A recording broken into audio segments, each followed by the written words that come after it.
Diduga bahwa kesombongan, penindasan, dan pembohongan terus semakin mendominasi permukaan bumi melalui pembodohan dan kemunafikan yang bergenerasi.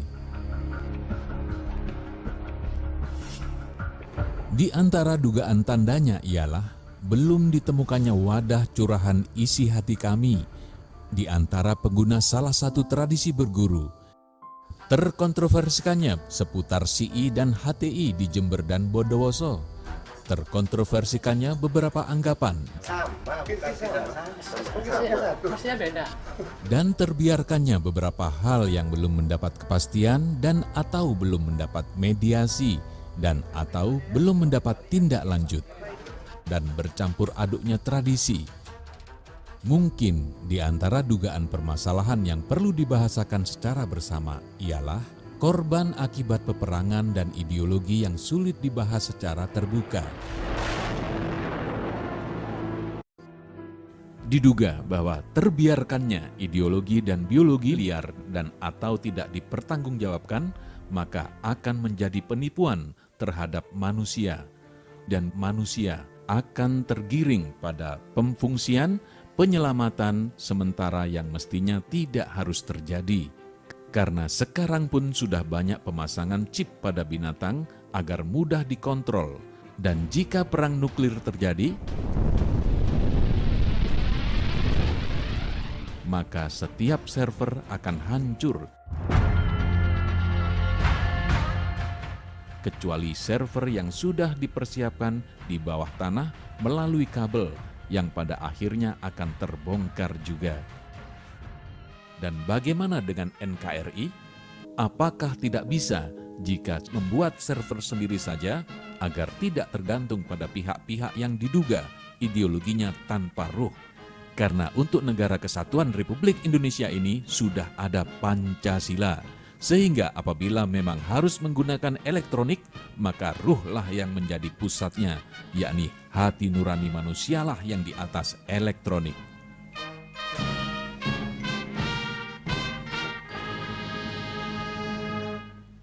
Pertanyaannya adalah, apakah tidak bisa jika setiap manusia agar secepatnya membangun sentral muara rasa sebagai bahan dasar kontrol segala pemfungsian ilmu, pengetahuan, laboratorium, keahlian beserta berbagai metodenya dengan berisi bahan-bahan pertimbangan dan mediasi yang memadai untuk pembahasan permasalahan dan harapan solusi serta untuk pelayanan dan perwujudan kebutuhan dan harapan dengan tanpa mengabaikan hobi dan keinginan masing-masing, khususnya dalam rangka mencari kestabilan, kesehatan, keuntungan, kebenaran, dan kebaikan.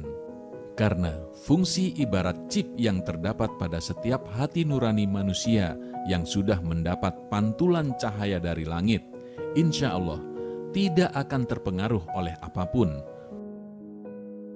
Untuk pembangunan muara rasa hati nurani, apakah tidak bisa segera ada pengkajian sejarah, tradisi, bangsa, dan dunia melalui agama dan negara masing-masing? Perkiraan jenjang bingkai tradisi kami yaitu dari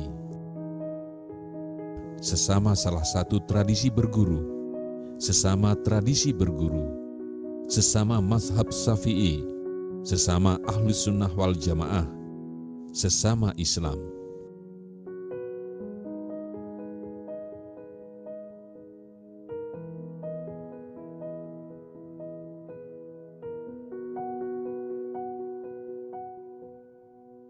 Saat ini, umat Islam juga perlu untuk mengenali kembali siapakah Ahlus Sunnah wal Jamaah.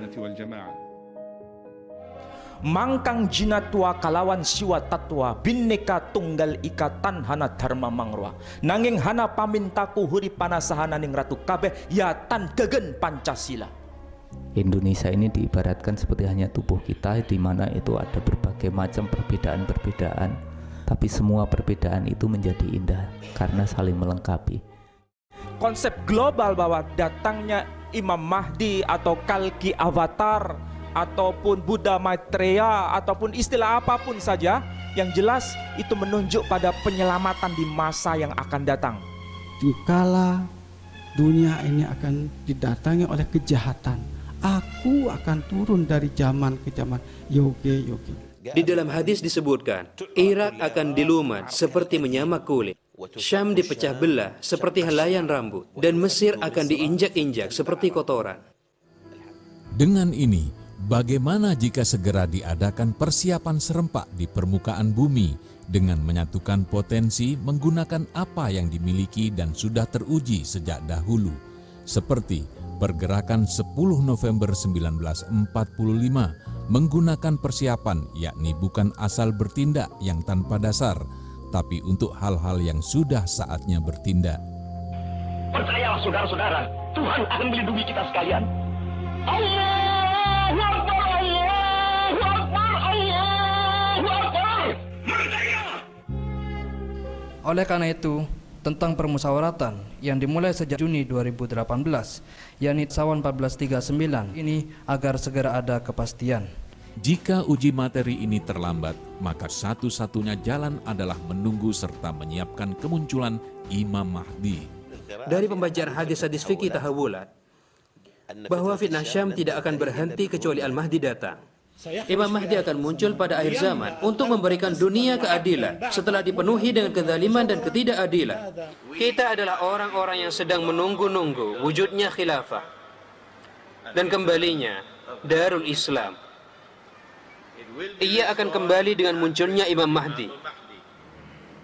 Para hadirin yang dimuliakan Allah, memang tidak mudah kita berada pada satu tataran di mana pemahaman tentang khilafah itu belum dimusyawarahkan dalam satu forum terbuka. Tetapi tradisi berguru sebagaimana sudah banyak disampaikan oleh guru-guru kita, itu adalah sesuatu yang sangat penting di dalam rangka kita memahami substansinya berdasarkan risalah yang memang kita butuhkan untuk itu.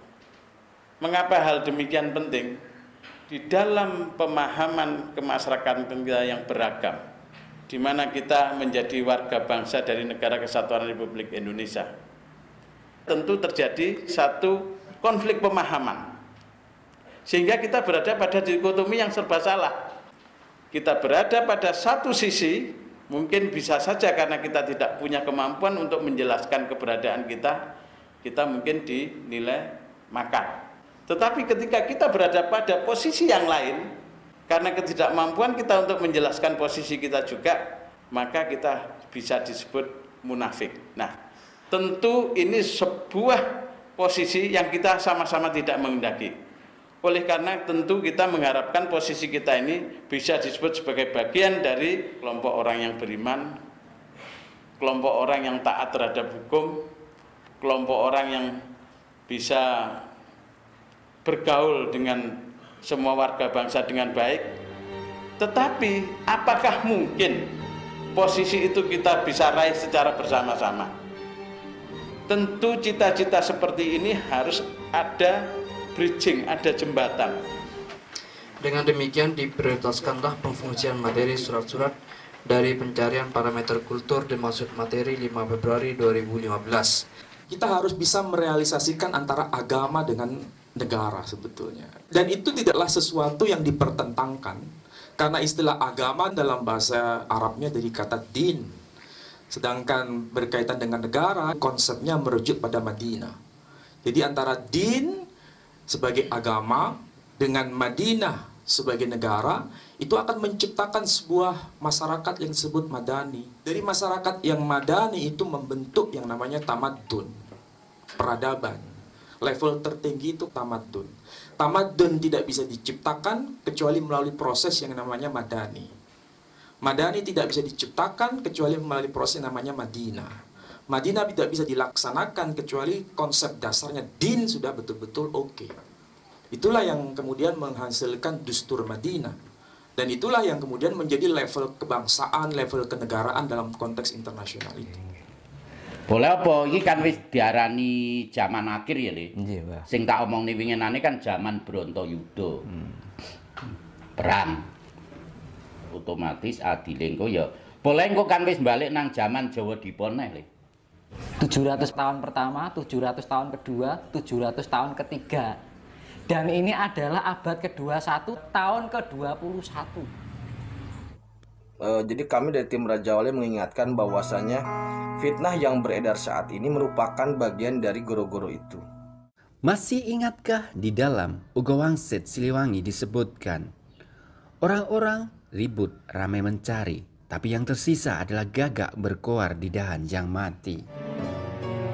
Tidakkah kalian menyadari dan mengakui bahwa tanpa petunjuk, tanpa bimbingan langsung dari Imam Mahdi, tidak bisa untuk membuka, memahami isi serat tersebut?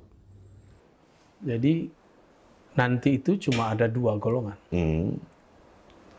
Kelompok Al-Mahdiyin, di luar itu pasti kelompok Dajjal. Nggak ada lagi. Pasti. Jika kemudian dua kekuatan itu telah muncul di alam nyata kehidupan manusia, maka itulah saatnya terjadi penyaringan besar-besaran umat manusia di dunia. Kemudian bagi kita semuanya, harus bisa lebih hati-hati dan waspada. Karena semua permasalahan yang sedang terjadi, semuanya masih akan terlihat samar. Mana yang sesungguhnya baik dan mana yang sesungguhnya buruk. Hingga nanti saat kemunculannya tiba. Kemunculan sang Satrio Piningit, kemunculan sang Kinasi, kemunculan sang Ratu Adil, kemunculan sang Imam Al-Mahdi. Akhir-akhir ini saya sering mendapat informasi tentang Secret Society atau kelompok 1% yang sedang mempersiapkan kemunculan orang-orang yang dirahasiakan. Mereka diduga telah menjalankan serangkaian sistem tatanan dunia baru secara masif dan terorganisir. Berkembangnya isu kemunculan Secret Society seperti Freemason, Illuminati diimbangi dengan adanya rumor kemunculan Satria Piningit. Lantas, apakah Satria Piningit ini yang akan menjadi rivalnya? Tak bisa dipungkiri kemunculan sosok Satria Piningit mulai diperhitungkan dan banyak diperbincangkan. Namun keberadaan dan kebenaran sosok ini pun tak kalah misteriusnya seperti organisasi rahasia lainnya. Pada kesimpulannya, sejarah tetap berulang. Dulu tukang sihir ditentang oleh Nabi Musa. Kini Secret Society atau kelompok 1% ditentang oleh pasukan Al-Mahdi. Yang mulia Bapak Presiden Ramzan Ahmadovich Kadyrov, Kepala Negara Republik Chechnya, para hadirin yang mulia. Rakyat Chechnya telah mempersembahkan kepada Al-Azhar kebaikan yang tak terlupakan. Yang semua itu menjadikan mereka pantas untuk menjadi percontohan dalam keberagaman yang benar dan juga di dalam keberanian dan keteguhan dalam menjaga negara, tanah air, dan akidah mereka. Saya melihat masa depan bagi umat Islam. Mereka akan mewarisi bumi dan membangunnya karena mereka peduli terhadap agama mereka, bahwa hanya ada dua kelompok di dunia ini, hanya dua yang percaya bahwa Isa ibnu Maryam datang sebagai juru selamat dan dia akan kembali. Hanya dua. Mereka adalah Islam dan Kristen. Terkecuali tidak semua Kristen adalah sama. Sepertinya ada 4 hal yang harus dipenuhi untuk kriteria memilihnya. Di antaranya yaitu 2 hal yang insya Allah terdapat pada tayangan berikut. Dengarkan baik-baik. Mereka yang paling dekat cinta dan kasih sayangnya kepada kalian adalah orang-orang yang menyatakan,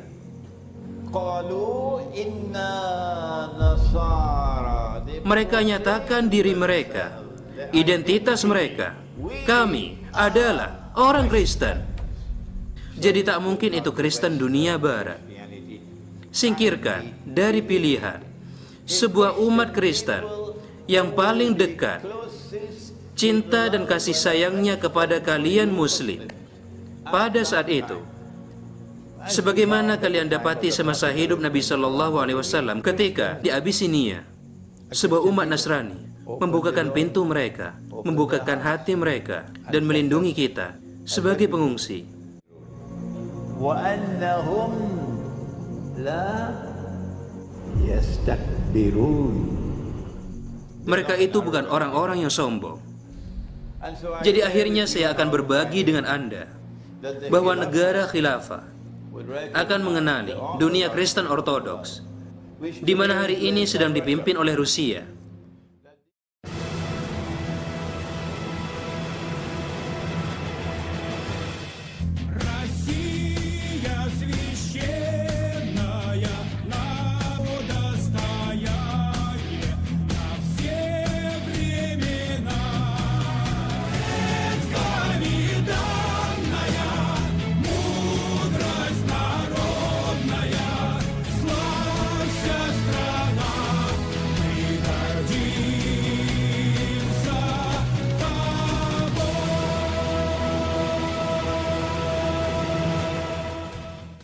Sehingga kami sangat berterima kasih apabila ada banyak masukan tentang gambaran suasana yang lebih sesuai dengan yang kita harapkan bersama.